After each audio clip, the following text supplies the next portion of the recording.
pièces de charpente qui sont totalement calcinées. Les images sont encore dans toutes les mémoires angevines. Le 10 janvier dernier, le logis royal du château d'Angers était la proie d'un spectaculaire incendie.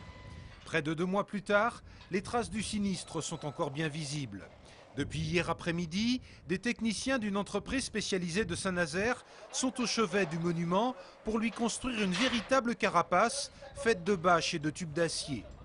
Là, on voit encore ce logis royal, mais dans quelques jours, on ne le verra plus. Il sera occulté par une bâche. C'est un échafaudage qui est installé pendant 2 ans, avec une toiture qui sera également installée et qui permettra d'une part d'étanchéifier le bâtiment et d'autre part surtout de réaliser les travaux de restauration. Une fois cette carapace installée, le travail de restauration pourra donc débuter. L'État, propriétaire de ce monument, souhaitant lancer ce gigantesque chantier le plus rapidement possible. Lorsque la ministre et le président s'étaient déplacés, il y avait eu des engagements. Un engagement d'aller vite dans cette restauration. Ça veut dire que dans 3 semaines, l'ensemble du parapluie sera monté, les engagements seront tenus et tout de suite après sont lancés les appels d'offres concernant les travaux.